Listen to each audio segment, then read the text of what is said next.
Dr. Ravi Iyer is one of those rare individuals who has lived on both sides of the modern success equation: elite performance and deep personal reckoning. Trained as a physician and shaped by years inside high-pressure medical systems, Dr. Iyer saw up close what relentless ambition can do to the human body and mind.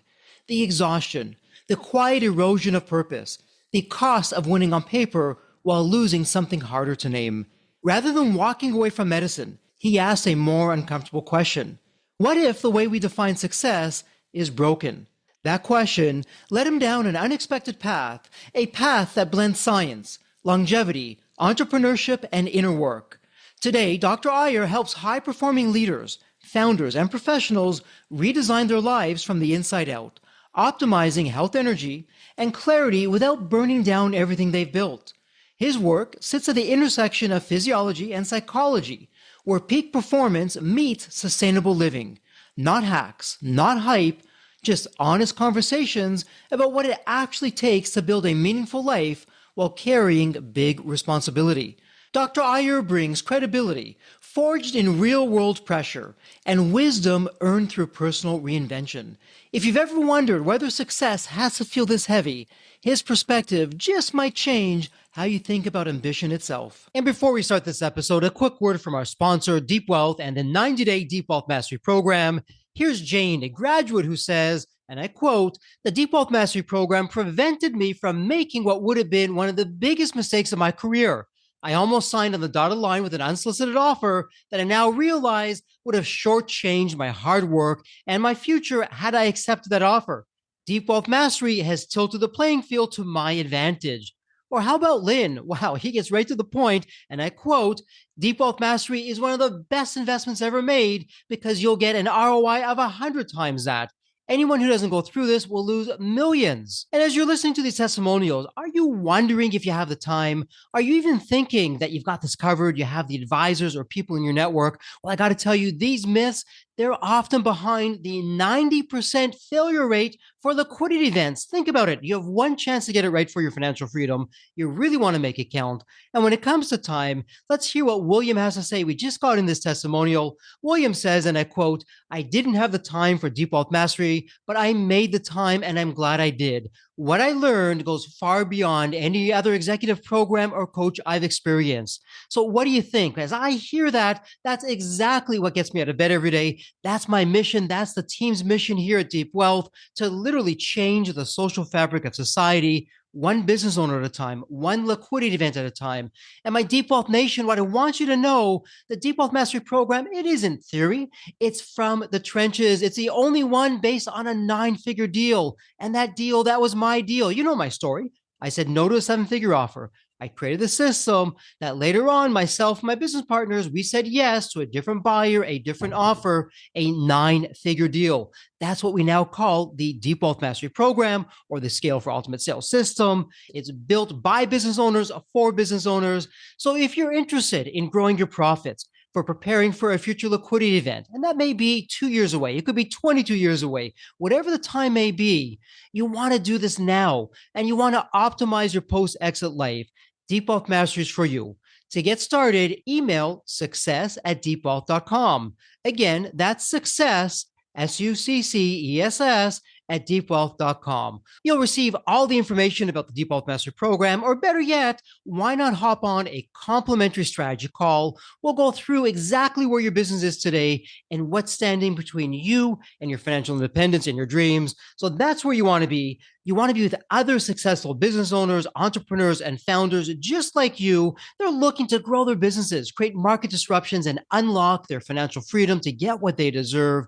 And whether you've been in business for 3 years, 40 years, you're a startup, you're in manufacturing, you're in high tech, low tech, whatever the case may be, come on in and network with other business owners. It's a safe space. It's a confidential space with business owners, with businesses just like you, because they all want to lock in their financial freedom and enjoy both success and fulfillment. So again, the 90-day Deep Wealth Mastery Program, it has your name on it. All you need to do is take the next step. Please send an email to success@deepwealth.com. Deep Wealth Nation, welcome to another episode of the Deep Wealth Podcast. Well, Deep Wealth Nation, let me ask, how are you mentally, physically? How's your energy on the physical side, also on the emotional side? Is it okay? Is it not so great? Could it be better? Do you have some questions? Terrific news. You heard the official introduction. We have a very special guest in the House of Deep Wealth. Dr. Iyer, welcome to the Deep Wealth Podcast. It is such a pleasure to have you with us. Offline, we were sharing some of the things that you're doing, which we're going to get into, but you're not only a doctor, you're also an entrepreneur, a founder. But before we get into all of that, there's always a story behind the story. So Dr. Iyer, what's your story? What got you from where you were to where you are today? Oh, my story began in a small town in eastern India called Jaipur. And I grew up there, and my entire life has been the pursuit of childhood fascination with what makes life work. And I always was curious about what made fishes and frogs work, what made birds and bees and everything. How did they work? How do their bodies work? And that pulled me into biology and medicine. And as I went through that, came to the point where I started asking the question, okay, I know how it works. Now, how do you make it work when life doesn't work? How do you make life work when it doesn't? And the answers to those questions that pulled me deeper into the field of medicine, and from there into basic research. Went into molecular biology, got a doctoral degree in biochemistry and molecular biology. Moved from All India Institute of Medical Sciences in India to Harvard as a scientist and a physician. And then from there came full circle back to how does life work for human beings at the bedside. Got my residency, physician's license in the US, and then started applying the research, clinical trials, as well as community medicine in Reston, Virginia. And as I started working and going higher in the hierarchy of the hospital, I rose to becoming the chairman of the Department of Medicine in the hospital there, and then became a director of a hospice organization for 9 years. And then the question then shifted to when you can no longer make the body work when it doesn't, how do you enable a human being face the ultimate test of life, which is the dissolution of his being without fear? So how do you allow his existence to work when his body is actually going to inevitably go back into the elements of the universe? So that brought me full circle into the entire gamut. But also, while I was in the leadership roles in the hospital, the questions also shifted. It was no longer how does life work and how do you make life work when it doesn't. It became how does the department work and how do you make it work when it doesn't? Or how do people work and what drives their decisions? Why do people decide the way they do? Sometimes, even when they know that they could do better decisions, they don't. They're stuck in a particular pattern. What drives them in that direction? So all of that blended into one large body of knowledge and training that drove me to do everything I did, from my speaking to my physician work to my creation of medicines supplements that I got FDA approval for, and then created a company, to leadership and coaching that I do. So all of that blends together in one thing, but it's all encapsulated between the pursuit of answers to these two questions. How does life work? And how do you make it work when it doesn't? Wow, my goodness. Dr. Iyer, there is so much to unpack there. And it'll just be the tip of the iceberg in this episode with the time that we have together. Yeah, so 40 years that I just encapsulated. I absolutely love that. That's what I love on the side, by the way, about biographies. It's a person's lifetime of insights and wisdom and missteps and what they learn from that we can glean in a relatively short period of time that we can then apply to our life. So let me ask you an unfair question, because everyone is different. Everyone's journey has them in their own unique space.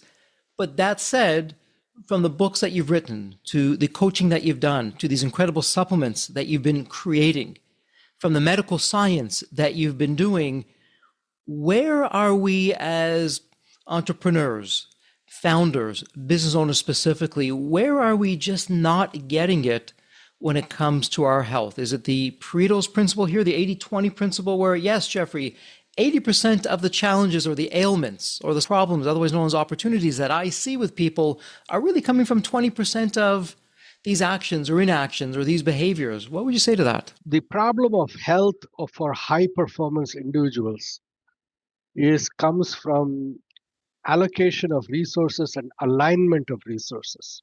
Most high performance individuals do not align their resources consistently across all aspects of their life.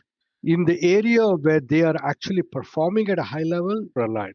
But they do that alignment usually at the expense of some other area in their life. And because at the root cause of this misalignment is the concept that they all live under. They live under the idea, I call this a not enough or an us versus them kind of life. It's always a zero sum game. And I'll explain that.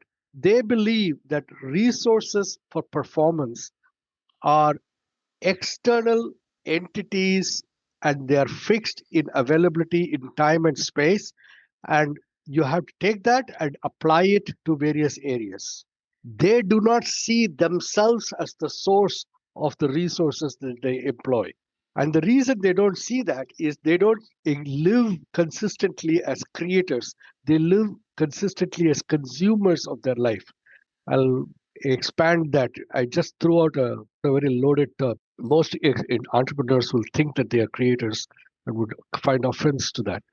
The thing is, the way a creator believe works, he speaks his reality into existence. The language we use, most people use language to describe events as it happens to them. Very few people use language to actually create the events that happen to them. Some of the few best entrepreneurs in the world use language creatively, like Steve Jobs. They literally speak out something that never existed before. The Wright brothers spoke out flight. They then went and built it, but they actually spoke that this is out. And this concept of language as a speech act that can actually create is not really comprehended by the vast majority of entrepreneurs.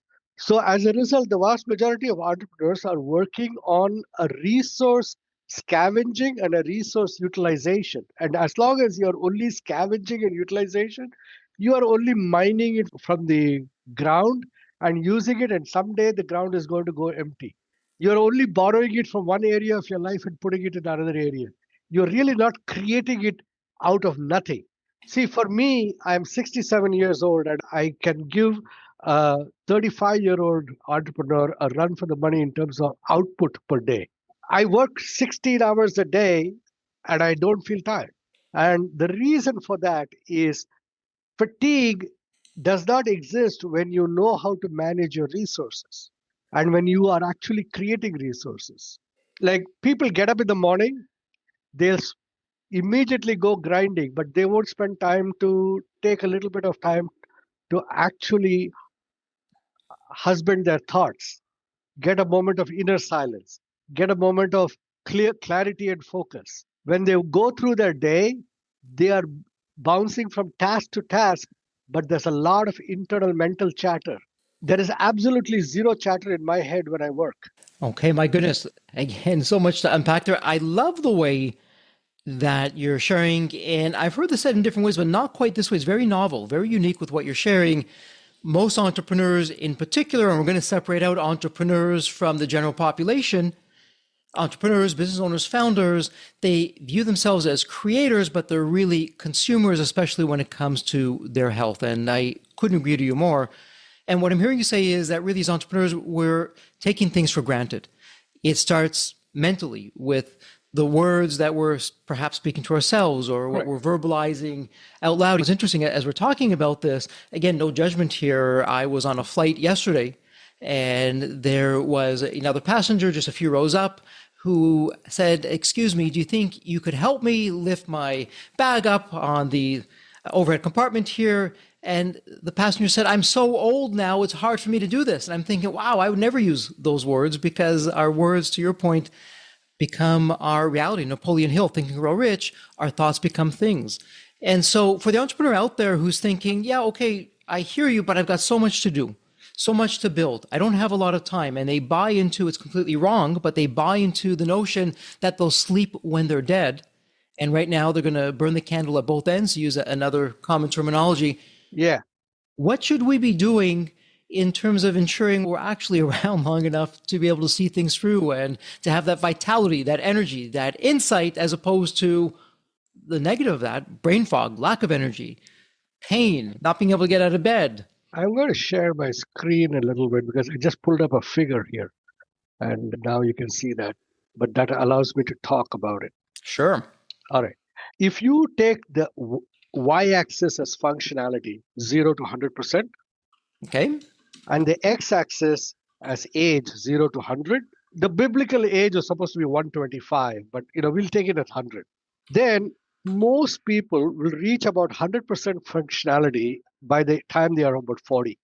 Okay. They start declining to the end point. So the thing about life is that the beginning and the end, the birth and death are fixed. They are not modifiable. Okay. But everything in between is modifiable.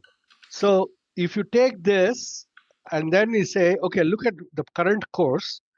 The normal course is you reach your 100% functionality at around 40, and then you have decline to, let's say, your death point at 100. So Okay. that's 60 years of decline. People don't realize that. People don't realize that we are looking at, for a 100-year-old man, we are actually looking at 60 years of progressive decline in functionality. So until now, all my life, I have never ever seen anyone actually ask. They have said, I want to be functional till my last breath. And I want that last breath to be as long as possible. But then that last breath, I want to have an exit like that is with the least amount of trouble for myself and my loved ones.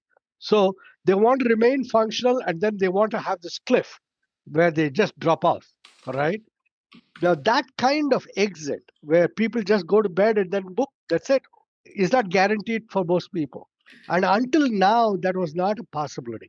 Advancement in regenerative and metabolic medicine and metabolic optimization has allowed us to push this curve up.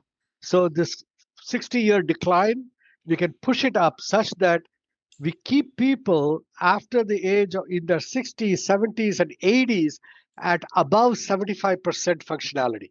Right into their well into their 90s, we are able to keep them above 75% functionality.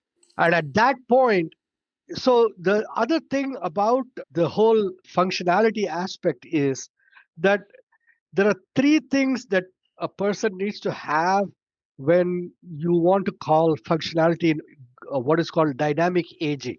One, your heart and skeletal muscle, that your motor of your car and the chassis of your vehicle needs to be strong.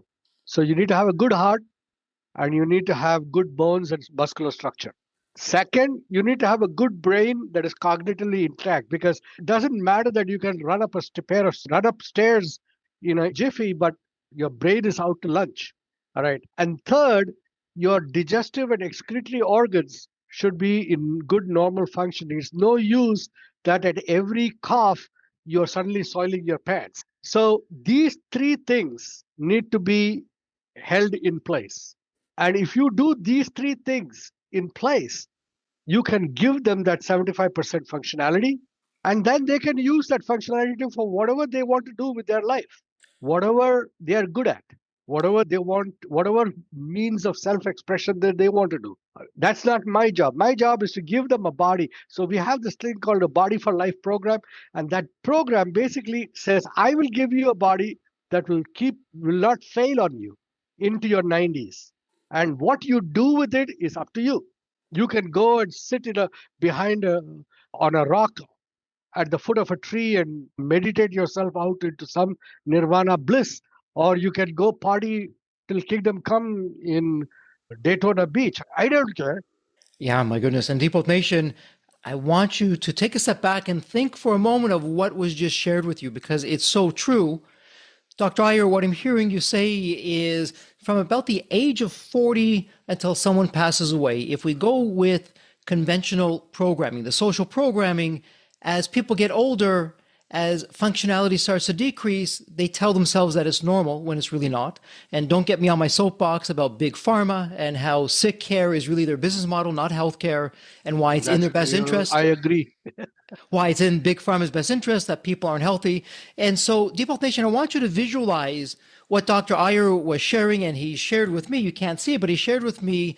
It's a graph of a person's age. And Deep Health Nation, I completely agree with Dr. Iyer saying it is not quote unquote normal for people to be passing away at 70 years of age, 80 years of age. And you're right, if we go back to biblical times, 120 years and beyond was the typical age. And what I'm hearing you say is, hey, if you don't do certain things, then from the age of around 40 onwards, you're going to go into a decline. And that our role, imagine that our body is like our company. There's certain KPIs in our company that we're aiming for. The same thing with our body, that we don't want to have from the age of 40 onwards, you don't want to have a decline. It's like you're going downhill. Really, what you want to have is from when we're born, you want to have up and to the right. And then you want to maintain that until your last days, where there's then a sharp drop. So you have a full, vital, healthy life. You're mobile. You can think. You can move. You have bodily functions.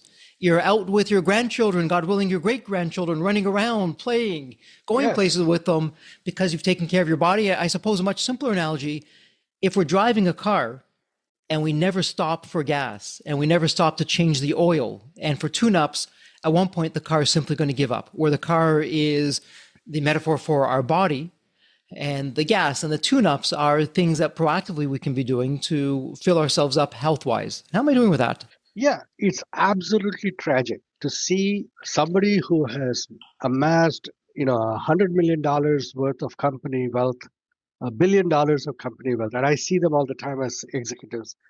But they finish all that and then they look and they are unable to be a participant in whatever they created.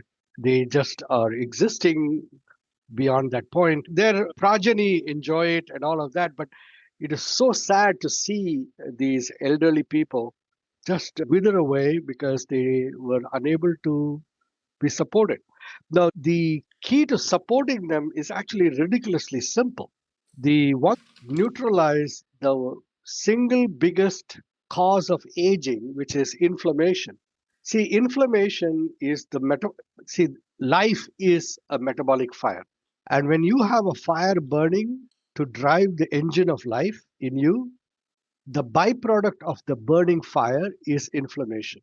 And inflammation is the price that all creatures pay for the opportunity to be alive.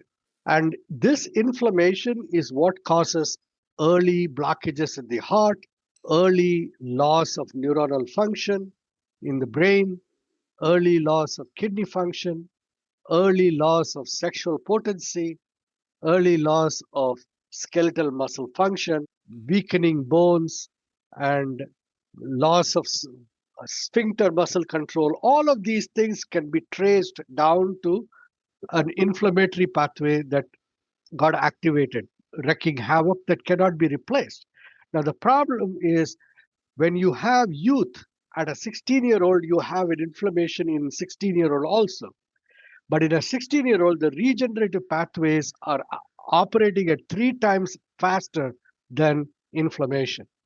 So when a 16-year-old jumps and lands on the floor, he bounces. He doesn't go thud. The 60-year-old doesn't have the regenerative pathways bouncing the same way.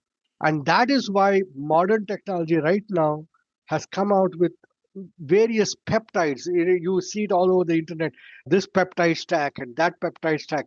These peptides literally change the signaling pathway because the body never forgets its regenerative capacity. It just goes to sleep on that. As people get older, those regenerative pathways just go to sleep. They don't disappear. They have to be woken up. And the way it gets woken up is with these peptides. And by judicious, and it's not much, the cost of well-run regenerative program for an executive that would carry them well into the next 40, 50 years is no more than about $15,000 to $20,000 a year for them. And if you look at somebody who has got $1 million in revenue or $10 million in revenue, giving him opportunity of accomplish his functionality, that he can run his business for the next 20 years beyond, establish his legacy, make sure that the vision that he started off with doesn't have to be prematurely handed over because of his inability to carry it forward. All of that is incalculable. I cannot even put a dollar value to that. Absolutely. And so, what I'm hearing you say, Dr. Iyer, is from a very high level, if we get beyond the headlines of somebody passed away from this condition or that condition, what I'm really hearing you say, the root cause, it's inflammation. And I've heard this described as it's literally rusting from the inside out, that we don't see it. And the challenge is what we're doing today, it's not something that we're seeing tomorrow. It can take years or decades to show up, but by the time it shows up, because it's been so long, it's quite the challenge to be able to deal with. And to your point, I'll never forget, and I've talked about it on the podcast a number of times, speaking with a billionaire. The billionaire was near the very end, pulled me aside and said, Jeffrey, what I wouldn't give in terms of all the zeros in my bank to have my health back so I can be with my family, my loved ones, I would trade it all. I don't remember most of the business meetings that I had. I do remember the times with my family, and knowing that I won't be here much longer is a pain, both for myself and the family, that just doesn't go away. And I just can only imagine what could have been. And to hear that is so tragic. Someone so successful on the one hand, yet failed on the other hand from the health side. So that said, you've given us fair warning. What can someone begin to do? And I know, Dr. Iyer, you can say, well, Jeffrey, look, everyone is different. And depending on where they are and what's going on, what works for one person may not work for another person. I completely agree with all that. Generally speaking, though, what would be some low-hanging fruits where somebody could do one, two, possibly three things that could begin the process where they can turn things around? Or, wow, hey, I forgot what it felt to feel like this. What would that be? What would you suggest? 3 low-hanging fruit that is available to everyone without restriction. You don't need to be rich to get it. Okay. Wake up at sunrise. Okay. Go to sleep 3 hours after sunset. And every day, eat a bowl full of what I call the traffic light vegetables: red, green, yellow, orange vegetables. Okay. So waking up at sunrise, going to bed 3 hours after sunset, and eating the traffic light of vegetables, of red. Vegetables that are red in color, yellow, orange, or green in color. Love that. And so someone in Deep Health Nation who's hearing this, they're probably saying, Eat a bowl eat full a of it. bowl. Okay. But they're saying, Dr. Iyer, I hear you. It can't be that easy. How can it be so easy? Those three things, you're telling me those three things are going to make such a difference. What would you say to that person? Those 3 things will secure about 60% of the distance. Okay. The remaining 40%, you will need my help. But you will be like, it is like saying, let's talk about this like an Olympics. Living a functional life till your 90s is the Olympics of longevity. All right.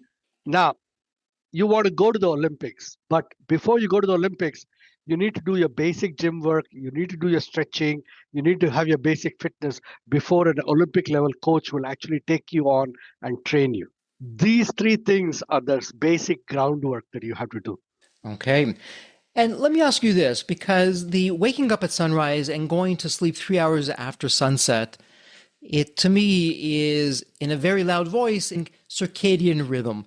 So what's going on with circadian rhythm? What do you want the Deep Health Nation to know of why the circadian rhythm, the natural circadian rhythm? I'm not talking being under blue lights in your house or in your office or the bright lights when it's 11 o'clock at night. What's going on with the natural circadian rhythm that you want us to know about? So nothing beats the natural solar cycle. Our entire hormonal system, our entire metabolic system rises and sets along the solar system, along the solar cycle. The circadian cycle, just by getting up at that time, you activate metabolic pathways at sunrise at the right time for optimal function. And then by going to bed, So the effects don't manifest immediately, they manifest by the 90th day. So the first 3 months you're getting up, and most people will fall off the curve at this point because they don't see anything. But at the 90th day or so, you'll start noticing that you're going through the day with more energy, finishing up with less fatigue, and you're more available and more present to the opportunities of how life shows up for you. Insulin pathways, your growth hormone, your cortisol, your testosterone or your estrogen, all of that cycles. And everything is linked to the sunrise sunset cycle. By staying up late, like sunset is most of the time. In winter time, it's as early as 5 p.m. or 4 p.m. In summer, it can be as late as 8 p.m. So you also stretch your day out according to that. So this natural ebb and flow of your body's rhythm allows your body to not be rigid and ossified in a one particular pattern. It changes with the season. So during summer season, you do stretch out and you work more and enjoy more, and then you contract during winter. There's nothing wrong with contraction, but it is inappropriate contraction and inappropriate expansion that fractures people. Absolutely. And so, Dr. I go at the intersection of circadian rhythm as well as sleep, which is probably one of the biggest underrated superpowers that people don't realize, and tie that in to our last meal. And unfortunately, here, at least in the US, and I'll say North America and certainly parts of Europe, people are eating and then going to bed right away, or they're not walking off that last meal. So when it comes to going to bed 3 hours after sunset, seasonality, of course, depending on the time with that, when it comes to our last meal, when would be the last meal? What are you suggesting in terms of, okay, if I'm going to bed at this time, how many hours before should I be having my last meal? So you actually brought that up. When you told me to give me only three, I gave you the top three. These three rules that I gave are actually part of a larger platform. And so let's say, so you have the sunrise, sunset, right? So the time you wake up is at sunrise. Your breakfast has to be within 1 hour of waking up. And the breakfast cannot be more than 250 calories.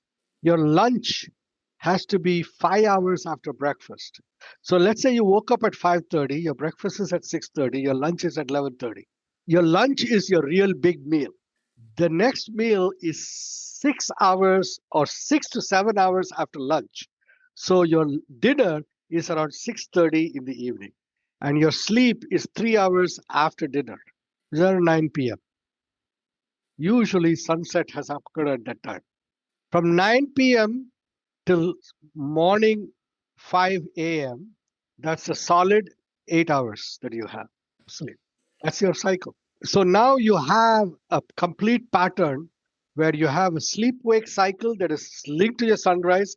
You have a fasting and feeding cycle that is linked to the way your gut empties, because your breakfast empties out of your stomach in 5 hours.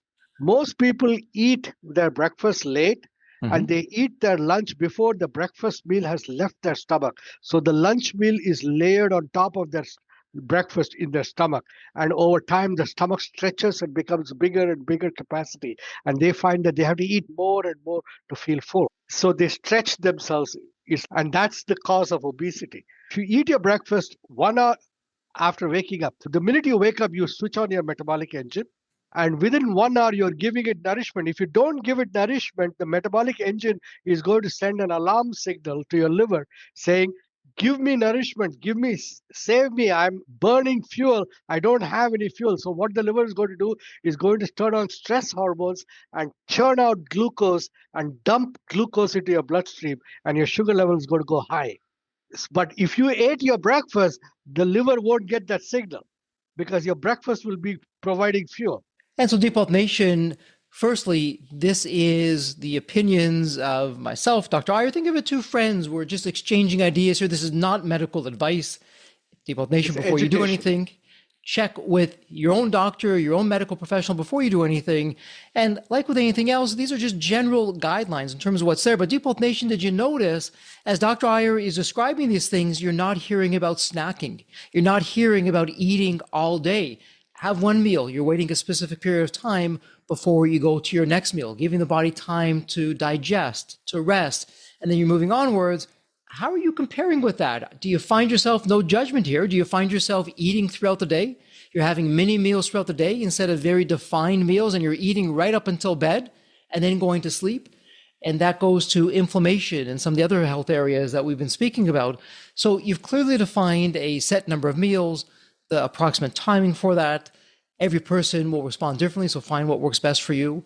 Generally speaking, though, what I'm hearing you say, Dr. Iyer, is doing this kind of approach, it's reducing or possibly eliminating the inflammation. There's more energy, more focus for me, that I can extend my life, have a healthier life. Extend your productivity too, because your waking hours become very productive. So your need to stay on late at night and do things becomes less. A lot of people work late simply because they haven't been as productive during the waking hours and they work late at that time. Then the other thing is your ability to say no to certain things becomes more powerful. I have seen a lot of executives having a difficulty actually saying no. When you can't say no, you can't say yes either. Yes. Because whenever you say no, you're saying yes to something else. So that is the other important lesson here. The last thing is something that everyone struggles with that I educate is portion control. People wonder how do you do portion control? Something that I tell them is called the 3 tablespoon formula. Mm-hmm. And that is keep the food on a serving table that is separate from your dining table and it's at least 20 feet away from your dining table. And then take your plate to the serving table and put 3 tablespoons of every item on the serving table onto your plate. No more than 3 tablespoons. Come to the dining table, sit down, and calmly eat your 3 tablespoons of food, each one, each item on that. When you finish, get up, go back to the serving table, take the next round of 3 tablespoons again and again and again. What will happen is by the time you get up for the second or the third time, you'll feel that the need to get up and refill your plate has disappeared. And you wouldn't have eaten more than just 2 or 2.5 tablespoons of every item. Interesting, because I agree with you. Willpower is not a strategy. You'll get tired. You'll go Yeah. through your reserves. And I know for myself, Dr. Iyer, as an example, my kryptonite is ice cream. And so if I have ice cream in the freezer, my willpower only takes me so far. Next thing I know, the whole container is gone. And so for me, ice cream is banned in the house. Now, sure, every now and again I'll splurge and Yeah. that's all fine and good. Generally Yeah. speaking, though, because I know myself, it's a not happening having the ice cream in the freezer for me. And Deep Nation, what is it for you? What's your kryptonite? Dr. Iyer, what you didn't mention, I presume is implied, and this could be a whole other episode. In addition to how we're not snacking and how we're having our meals apart, I would imagine the food quality plays a huge role, and it would be not processed foods, more whole foods that we're going to be having, avoiding some of the known toxins that are out there. How am I doing with that? Absolutely. Recently, I had a piece of genuine chocolate, and I could not believe it that I had a tiny, small piece the size of a postage stamp, Mm-hmm. and it kept me satisfied for 6 hours. The taste Mm-hmm. never left the back of my tongue. That brought me to another thing that I teach executives is the reason people eat the fourth mouthful is because they were not present to the first three. Sure. So if you actually taste your food from the tip of your tongue to the back of your tongue before you swallow it, you will slow your pace of eating down. You will feel full and you will stay full for much longer. And Dr. Iyer, I would love your thoughts on this. I would even take that one step further. When we stop eating the processed foods, which are chemically engineered to trick our taste buds, to have us be hungrier, when we get that out of our system and we now have natural whole foods, the power of a blueberry or a strawberry, how Oh, incredible it tastes, how sweet it yes, really is, it gets muted or dulled when we're having the processed foods. But when that's out of our system, we begin to really enjoy and taste. To your point, hey, I had this one small piece of pure chocolate. Wow, Jeffrey, it had me going the entire time for hours afterwards. When we get back to nature, when we get back to center, we really enjoy food the way it was meant to be enjoyed. Thoughts about that? absolutely. Recently, my wife and I, we went on a trip to Europe. And in Europe, we suddenly noticed that we were eating and enjoying our food so much better. Mm-hmm. And it took barely 4 days for our bodies to reset. In 4 days, I suddenly was tasting fruit in a different way. The vegetables tasted differently, so much better. And I was telling my wife the other day that this is what we are missing in America. We really need that. And it takes only about a week to 2 weeks to completely reset your body once you switch to whole foods. It's very easy. I would say basic, how you go to a college course and they say required reading and required prerequisites before you take this 101 or 102 course. Sure. Like that, if you come to my clinic for the Body for Life program, the required prerequisites is implementing some of these steps in advance before I ask you to plunk down any money towards getting any peptide stack that will start resetting your metabolism. And so, Dr. Iyer, you offer so many programs. Your mentoring, your coaching, the books that you've authored, the services, the products that you've created. It could be so overwhelming in a good way. So someone in Deep Health Nation, if they're only going to pick one of your programs or one of your strategies to take their life to the next level, what program would that be? And what's your secret sauce, pun intended, in terms of what that program is and what that's going to do for me? It's the Body for Life program. The Body Okay. for Life program has two components. Mm-hmm. One is a longevity and a nutritional counseling program. Okay. So the first part of it, it resets your body and gives you a body that you can carry with you forward into your life. Mm-hmm. That what I call that is alive and able for the purpose it was built for. Now it may be anything. A musician may use it to have a longer concert life. A CEO may use it to open up another whole industry realm, whatever. But you will have a body that won't fail on you. That's one thing. Cognitive alignment, the coaching that goes to enabling that body to function in decision making processes that allow you to be powerfully unleashed in any field that you are doing. That is a system that I do called neuroalignment, where we actually show you how your thought processes are, what are the predetermined assumptions that are driving the choices you make in life, why you make them. And when you see them, you suddenly realize that you were trying to go into the future with a playbook of the past, and you figure out that which part of that playbook you need to keep and which part of the playbook you need to let go and craft a completely new playbook. So that's the second part. So these two components are what makes the Body for Life program so powerful and complete. And Deep Health Nation, what is so powerful about this is Dr. Iyer has spent his lifetime of figuring this out. He's done the heavy lifting. And as I've said so many times on the podcast before, when it comes time to file your taxes, are you saying I'm going to learn the tax code? Or are you going to your accountants? Because they've been there, they've done that, they do this all day long. It's the same thing here where our health, that's our sovereign wealth. That's our first wealth. And we've been hearing from Dr. Iyer some go-to strategies, some KPIs, some programs that can help you get the most out of your health so that you can then take that, apply that to your business, your personal life, your legacy, and beyond. So all that said, Dr. Iyer, my goodness, we've only scratched the surface. This is the tip of the iceberg. There is so much more. That said, we're bumping up against some time. We're going to go into wrap-up mode here. And for the wrap-up mode, it's a tradition here on the Deep Wealth Podcast. It's my privilege and my honor where every guest I ask the same question. The question, it's a fun one. It's a powerful one. Let me set it up for you. When you think of the movie Back to the Future, you have that magical DeLorean car that will take you to any point in time. So imagine now, Dr. Iyer, it's tomorrow morning. You look outside your window. Not only is the DeLorean car curbside, the door is open. It's waiting for you to hop on in, which you do, and you're now going to go to any point in your life. Dr. Iyer, as a young child, a teenager, whatever point in time it would be, what would you tell your younger self in terms of life wisdom or life lessons or, hey, do this, but don't do that? What would it sound like? It would sound like my younger self.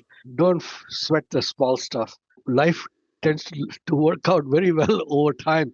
Focus on building on to your passion, whatever you, and focus on developing abilities that you can use to contribute to the world.